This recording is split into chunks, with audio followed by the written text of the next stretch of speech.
ലോകത്തിലെ മുഴുവനും ഇസ്ലാമുകൾക്കെതിരെ. ആര് പറഞ്ഞു? അത് വെറുതെ പറയുന്നതാണ്. ഇവിടെ യാത്ര പോകുന്ന ധാരാളം ആൾക്കാരുണ്ടാവുമല്ലോ.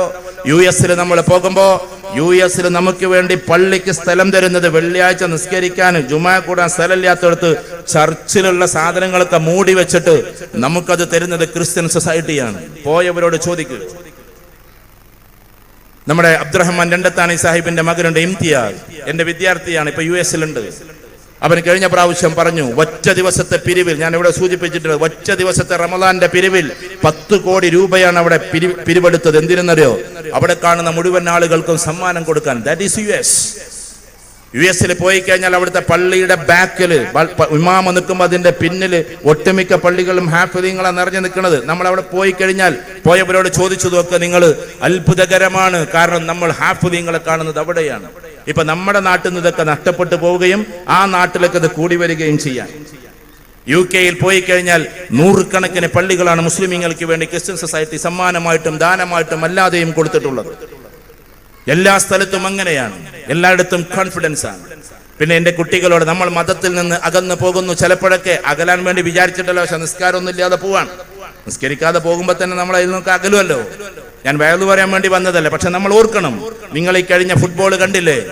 ഏതെങ്കിലും ഒരു കളിക്കാരൻ അവന്റെ പ്രാർത്ഥന പ്രാർത്ഥിക്കാതെ ഗ്രൗണ്ടിലേക്ക് ഇറങ്ങുന്നത് നിങ്ങൾ കണ്ടോ? നിങ്ങൾ പറയുന്ന ഏത് വലിയ കൊലകമ്പനായിട്ടുള്ള ആളുകളായാലും അവരുടെ മതത്തിലെ പ്രാർത്ഥനകളില്ലാതെ, അവരുടേതായ പ്രാർത്ഥനകൾ ചൊല്ലാതെ ഗ്രൗണ്ടിലേക്ക് ഇറങ്ങുന്ന രംഗം നിങ്ങൾ കണ്ടുപോകും. ഇന്റർനാഷണൽ ഫുട്ബോളേഴ്സ് പോലും അത് അവരുടേതായ മതത്തിന്റെ ആചാരങ്ങൾ ചെയ്യുന്നു. പിന്നെ നമുക്കെന്താണ് ഇതിന് ഒരു അമാന്തമുള്ളത്? നമ്മെ സംബന്ധിച്ചിടത്തോളം ഇതാ ഇപ്പോ യൂസുഫുൽ കർലാവി ഈ അടുത്തിടെ ഈ ലോകത്തോട് വിട പറഞ്ഞു പോയി. യൂസുഫുൽ കർലാവി അദ്ദേഹം ഒരു ഫോട്ടോ ഷെയർ ചെയ്തുകൊണ്ട് നിങ്ങൾ കണ്ടിട്ടുണ്ടാവുമല്ലോ. ആ ഫോട്ടോയിൽ കാണുന്നത് 10, 60, 70 നിലയുള്ള ഒരു ബിൽഡിങ്ങിന്റെ തെറിച്ചു നിൽക്കുന്ന ക്രെയിൻ. ആ ക്രെയിനിന്റെ തലപ്പത്ത് നിന്ന് നിസ്കരിക്കുന്ന ഒരു മനുഷ്യന്റെ ഫോട്ടോയാണ്. നിങ്ങളും ചിലപ്പോൾ അത് കണ്ടിട്ടുണ്ടാവും വാട്സാപ്പിൽ. ഇത്രയും നിലയുള്ള ബിൽഡിങ്ങിന്റെ വാർപ്പ് നടക്കുകയാണ് മുകളിൽ, മെയിൻ വാർപ്പ്. ആ സമയത്ത് കീഴോട്ട് ഇറങ്ങാൻ പറ്റാത്തതിന്റെ പേരിൽ തന്റെ ളുഹ്റോ അസ്റോ നഷ്ടപ്പെടുമെന്ന് വിചാരിച്ച് ആ വെയിലത്ത് നിന്നുകൊണ്ട്, അതും ബിൽഡിങ്ങിന്റെ ഭാഗത്തല്ല, ഈ കാണുന്ന ക്രെയിനിന്റെ ആ അറ്റത്ത് നിന്നുകൊണ്ട് നിസ്കരിക്കുന്ന ഒരു മനുഷ്യന്റെ ഒരു ചിത്രം കൊടുത്തുകൊണ്ട് അദ്ദേഹം എഴുതി, ഈ കാണുന്ന ഈ നിസ്കാരമുണ്ടല്ലോ, എന്റെ അഭിപ്രായത്തിൽ എന്ന് പറഞ്ഞുകൊണ്ട് ലോകത്തിലെ മഹാപണ്ഡിതൻ എഴുതുകയാണ്. അദ്ദേഹത്തെ കുറിച്ച് യോജിപ്പൊക്കെ ഉണ്ടാകാം, അതല്ല എന്റെ ഭാഷ്യം.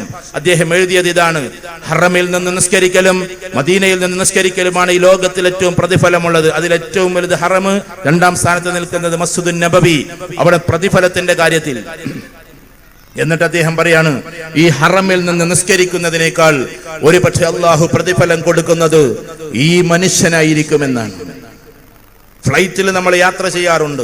ഞാൻ ആവർത്തിച്ചു പറഞ്ഞോട്ടെ, ഫ്ലൈറ്റിൽ നമ്മൾ ഇതുപോലെ നിറച്ചും യാത്ര ചെയ്യും. പക്ഷെ രാവിലെ 4 മണിക്ക് ദുബായിലേക്ക് പുറപ്പെട്ട ആളുകൾ എപ്പോഴാ സുബഹി നിസ്കരിക്കുന്നത്? 4 മണിക്ക് എന്തായാലും സുബഹി അതിന് മുമ്പ് നിസ്കരിക്കാൻ പറ്റൂല. അവിടെ എത്തുമ്പോഴേക്ക് ചിലപ്പോൾ അവിടുത്തെ 8 മണിയായിട്ടുണ്ടാവും. ഇതിനിടയ്ക്ക് സുബഹി എവിടെ പോയി? ആ സുബഹി നിസ്കാരം എന്ന് പറയും, നമ്മൾ പാലിക്കാൻ വേണ്ടി പറയാണ്. ആ സുബഹി നിസ്കരിക്കാൻ നമുക്ക് ഒളു എടുക്കാൻ അവിടെ വെള്ളമില്ല, നിസ്കരിക്കാൻ പ്രത്യേക സ്ഥലമില്ല, തയമം ചെയ്യാൻ മണ്ണുമില്ല. എന്താ ചെയ്യണ്ടേ? ഉസ്താദുമാര് പറഞ്ഞു കൊടുക്കണം. എന്താ ചെയ്യേണ്ടതെന്ന് വെച്ചാൽ സീറ്റിൽ അടിക്കുക. നമ്മുടെ മുമ്പിലുള്ള സീറ്റിൽ ജസ്റ്റ് ഇങ്ങനെ ഒന്ന് അടിച്ച ആളെ ഇടങ്ങറാക്കണ്ട, അപ്പുറത്തുള്ള ആളെ ജസ്റ്റ് തൊട്ടാ മതി. എന്നിട്ട് മുഖം തടവണം, ജസ്റ്റ് തൊട്ടാ മതി. എന്നിട്ട് കൈ തടവണം. എന്നിട്ട് ഇരുന്നിട്ടൊന്ന് നിസ്കരിക്കുമ്പോ കാലൊന്നും തടവണ്ട കേട്ടോ, കാല് തടവലും തയമത്തിലില്ല. ഈ 2 ഭാഗം മാത്രം തടവിയാൽ മതി, മുഖവും കൈയും മാത്രം. എന്നിട്ട് കൈകെട്ട് നിസ്കരിക്കാൻ. ഒന്ന് ആലോചിച്ച് നോക്കിയാട്ടെ, ഈ കാണുന്ന 300, 380 ആളുകൾ ഇരുന്ന് ഉറങ്ങുമ്പോ, ചിലര് സിനിമ കാണുമ്പോ, ചിലര് കൂർക്കം വലിച്ചുറങ്ങുമ്പോ, നിങ്ങൾ നിശബ്ദമായി അള്ളാഹുവിന്റെ മുമ്പിൽ കൈകെട്ടിരിക്കാൻ. അത് പള്ളിയല്ല, ആകാശത്തിന്റെ ഓരത്തിലൂടെ കടന്നു പോകുമ്പോ എന്നെ ഓർക്കാൻ ഒരാളുണ്ടല്ലോ എന്ന അള്ളാഹുവിന്റെ സംതൃപ്തി ഉണ്ടല്ലോ, അത് എന്ത് നമ്മൾ ചെയ്യുന്നതിനേക്കാളും അപ്പുറത്താണ്. നമ്മൾ പുതുപെണ്ണായി ഇറങ്ങുമ്പോ മേക്കപ്പ് നിങ്ങൾ ചെയ്യുന്നുണ്ടായിരിക്കാം, ലക്ഷങ്ങൾ ചെലവഴിച്ചിട്ട് ആളുകൾ മേക്കപ്പ് ചെയ്യണത്. ഞാൻ അതിനെപ്പറ്റി പറയല, ഞാൻ വിവാദങ്ങൾ പ്രസംഗിക്കാനില്ല. പക്ഷേ ആദ്യമായിട്ട് നമ്മൾ ഇറങ്ങാൻ 3 ഇറക്കങ്ങൾ ഏറ്റവും പ്രധാനപ്പെട്ടതാണ്. ഒന്ന് നമ്മുടെ ജന്മം, ഈ ഭൂമിയിലേക്ക് നമ്മൾ വന്ന ദിവസം.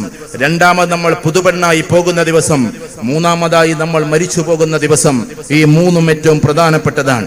ആ ദിവസം നമ്മൾ മേക്കപ്പ് എല്ലാം അണിഞ്ഞ്, അതിനെതിരെ ഞാൻ പറയല്ല, ഞാൻ അതിനനുകൂലിച്ചും പറയല്ല, വിവാദങ്ങൾക്ക് ഞാൻ ഇല്ലെന്ന് പറഞ്ഞു. പക്ഷേ അന്നത്തെ ദിവസം ഒന്ന് നിസ്കരിക്കാൻ നമുക്ക് പറ്റുന്നുണ്ടോ? ആ മേക്കപ്പുള്ള കാരണത്താൽ ലുഹറില്ലാതെ, അസറില്ലാതെ, മഗ്രിബില്ലാതെ, ഇശയുമില്ലാതെ നമ്മൾ ആ ദിവസം അങ്ങനെ മുഴുവൻ കളയുകയാണ്. അള്ളാഹ്ക്ക് എത്രമാത്രം വെറുപ്പായിരിക്കും നമ്മളോട് എന്ന് ചിന്തിച്ചു നോക്കിയിട്ടുണ്ടോ? അന്നത്തെ ദിവസം നമ്മൾ കൂടുതൽ പ്രാർത്ഥിക്കേണ്ടതാണ്. അന്നത്തെ ദിവസം നമ്മൾ അള്ളാഹുവിലേക്ക് കൂടുതൽ അടുക്കേണ്ടതാണ്. എന്നിട്ട് നമ്മൾ യാതൊരു കാര്യവുമില്ലാതെ ഇറങ്ങിത്തിരിക്കുകയാണ്. ഇനി അതൊന്നും ചെയ്യാത്ത പുതിയാപ്പിളാരുടെ അവസ്ഥ തന്നെയാണ്. നിങ്ങൾ എന്തൊക്കെയായി പറയുന്നതെന്ന് എന്നോട് ചോദിക്കരുത്. ഇതൊക്കെയാണ് കാലഘട്ടത്തിൽ നടക്കുന്നത്. പക്ഷെ ഏത് ലോകത്തിലായാലും അതുണ്ടെങ്കിൽ എന്തൊരു രസമാണ്. അതുണ്ടെങ്കിൽ ഞങ്ങളൊരിക്കൽ അൻഡമാനിലേക്ക് പോകുന്ന സമയത്ത്, അന്ന് ജുമാ ദിവസമാണ്, യാത്രയിൽ ജുമ ഒന്നുമില്ല. പക്ഷെ ഞങ്ങൾ കുറച്ച് ആൾക്കാരുണ്ടായതുകൊണ്ട് ഞാൻ വെറുതെ ഷിപ്മാനോട് ചോദിച്ചു, ഞങ്ങൾക്ക് ജുമാ നിസ്കരിക്കാൻ പറ്റുമെന്ന്. ഓ ഷുവർ എന്ന് പറഞ്ഞു. അതിലെ അസിസ്റ്റന്റ് ഷിപ്മാൻ, അദ്ദേഹം ഒരു മുസ്ലിമാണ്. അദ്ദേഹം പറഞ്ഞു ഞാനും കൂടാന്ന് പറഞ്ഞു. അങ്ങനെ വന്നിട്ട് ഞങ്ങളിൽപ്പെട്ട ഒരാളെ ഖുത്ബോധി. അപ്പൊ ഇംഗ്ലീഷുകാർ വന്നിട്ട്, അവർ മുസ്ലിങ്ങളൊന്നും അല്ല, ഇംഗ്ലീഷുകാർ വന്നിട്ട് ചോദിക്കുക ഞങ്ങൾക്ക് ഈ പ്രയറിൽ കൂടാൻ പറ്റുമോ? ഞാൻ പറഞ്ഞു നിങ്ങൾ കണ്ടു നിന്നോളൂ. അപ്പൊ പിന്നെ കുത്തുബ എന്താക്കേണ്ടി എന്ന് കുറച്ച് ഇംഗ്ലീഷിലും കൂടി ആക്കേണ്ടി വരുന്നു മാത്രം. അവർക്ക് ഭയങ്കര ഇഷ്ടമായി. ചുരുക്കി പറഞ്ഞാൽ ഈ കപ്പിത്താൻ എന്ന് പറയാണ്, ഞാൻ വർഷങ്ങളോളമായി ജുമാ നിസ്കരിച്ചിട്ട്. നമ്മൾ ചെയ്ത കാര്യം പറയില്ല. എവിടെ പോയാലും ഇതൊന്നും ഒഴിവാക്കിക്കൊണ്ടുള്ള ഒരു പരിപാടി നമുക്ക് ഉണ്ടാകരുത്. അപ്പോഴേ അള്ളാഹുവിന്റെ ഭാഗത്തു നിന്നുള്ളൊരു നന്മ നമുക്കുണ്ടാകൂ. നമ്മൾ ചിന്തിച്ചു നോക്കിയിട്ടുണ്ടോ? ഇത്രയും ആൾക്കാർ ഇവിടെ കൂടിയിരിക്കാൻ. കൊറോണ വന്ന് പോയി, ഒന്ന് വരാതിരിക്കട്ടെ എന്ന് നമുക്ക് പ്രാർത്ഥിക്കാം. പക്ഷേ കൊറോണ പോയതിന്റെ പേരിൽ സുജൂദിൽ കിടന്നിട്ട് ഒരു ശുക്രിന്റെ സുജൂദ് ചെയ്തവർ എത്ര പേരുണ്ടാവും ഈ കൂട്ടത്തിൽ? ഇത്രയും ആളുകളെ ബുദ്ധിമുട്ടാക്കിയ കൊറോണയെ ഈ ലോകത്ത് നിന്ന് നിഷ്കാസനം ചെയ്ത തമ്പുരാനെ, വിഭാടനം ചെയ്ത തമ്പുരാനെ, ഇല്ലായ്മ ചെയ്ത തമ്പുരാനെ, നിനക്കാണ് സർവസ്തുതിയുമെന്ന് നമ്മൾ പറഞ്ഞു. ഈ കൂട്ടത്തിൽ ഒരുപാട് ആൾക്കാർ ഇരിക്കുന്നു. നമുക്കിപ്പോ കിഡ്നിന്റെ രോഗമൊന്നും ഉണ്ടാകൂല, അള്ളാഹു കാക്കട്ടെ. കിഡ്നി രോഗം എന്ന് പറഞ്ഞിട്ടുണ്ടെങ്കിൽ വന്നാലുണ്ടല്ലോ മനുഷ്യനാകെ വേറൊന്നിനും പിന്നെ തിരിയാൻ സമയം ഉണ്ടാവില്ല. ക്യാൻസർ രോഗം വന്നാൽ പോലും മാസത്തിൽ ഒരിക്കല്. ഞാൻ നല്ല കാസർഗോട്ട് നിന്ന് വരുമ്പോ ഒരു ചെറിയ പയ്യൻ ഇരുന്നിട്ട് ഇങ്ങനെ എഴുതേണ്ട മദ്രസയിലെ കാര്യം. അപ്പൊ ഞാൻ കേറിയ സമയത്ത് അവനെ ഉള്ളൂ. ഞാൻ കേറിയത് ചെറുവത്തൂരുന്നാണ്. അപ്പൊ ഈ മോനെ കണ്ടപ്പോ ഞാൻ ചോദിച്ചു, മോനെന്ത് ഇന്നേരത്ത് ഇരുന്ന് എഴുതുന്നേ? അല്ല എനിക്ക് മദ്രസ ഉണ്ട്. അപ്പൊ നീ എങ്ങോട്ടാ പോണേ? ഞാൻ തിരുവനന്തപുരത്തേക്കാണ്. എന്തേ കാര്യം? എനിക്ക് ക്യാൻസറാണ്. വയസ്സാകെ 10 വയസ്സായിട്ടുണ്ടാവും. അത് നീ ഒറ്റക്കാണല്ലോ. ഉപ്പുണ്ട്. ഉപ്പ ഞങ്ങൾക്ക് സീറ്റ് റെഡി ആയിട്ടില്ല. അപ്പൊ ഉപ്പ അത് TTRന്റെ അടുത്തേക്ക് പോയതാന്ന്. അപ്പൊ ഞാൻ അവരോട് ഇങ്ങനെ ഇരുന്ന് സംസാരിച്ചു. കുറച്ച് കഴിഞ്ഞപ്പോൾ ഉപ്പ വന്നു. ഉപ്പയാണെങ്കിൽ എന്നെ പരിചയമുള്ള ആളാണ്. ഞങ്ങൾ നേരിട്ട് പരിചയമില്ലെങ്കിലും വീഡിയോസ് കണ്ടിട്ടുള്ള പരിചയമാണ്. ഈ 10 വയസ്സായ കുട്ടികൾക്ക് വരെ ക്യാൻസറാണ്. അവർക്ക് ഇന്നലെ സീറ്റ് കിട്ടിയില്ല. കുറെ റിക്വസ്റ്റ് ചെയ്ത് നോക്കി. അവസാനം വേറെ രീതിയിലൊക്കെ അത് തരപ്പെടുത്തി. അപ്പൊ ഞാൻ പറയുന്നത് എന്തെന്ന് ചോദിച്ചാൽ, അവര് എന്താണ് REC എന്നല്ലേ പറയുന്നത്, സീറ്റ് റെഡി ആവാത്ത കോട്ടയില. ഏതായിരുന്നാലും ശരി, ഞാൻ പറയുന്നത് 10 വയസ്സായ കുട്ടികൾക്ക് നമ്മൾ എപ്പോഴെങ്കിലും പ്രാർത്ഥിച്ചിട്ടുണ്ടോ?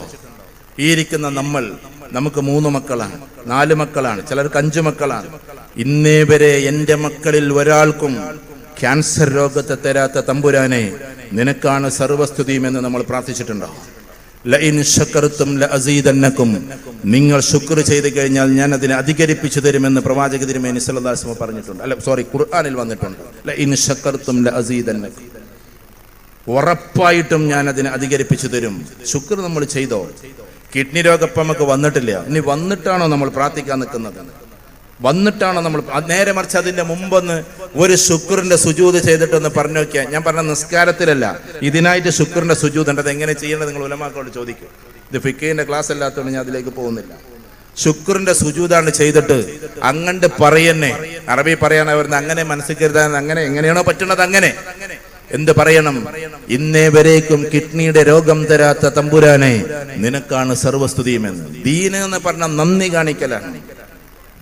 ദീനെന്ന് പറഞ്ഞാൽ നന്ദി കാണിക്കലാണ്, ഗ്രാറ്റിറ്റ്യൂഡ്. ആരോടൊക്കെ? നമ്പർ 1 അള്ളാഹുവിനോട്, നമ്പർ 2 റസൂലുള്ളാഹി സ്വല്ലല്ലാഹു അലൈഹി വസല്ലമയോട്.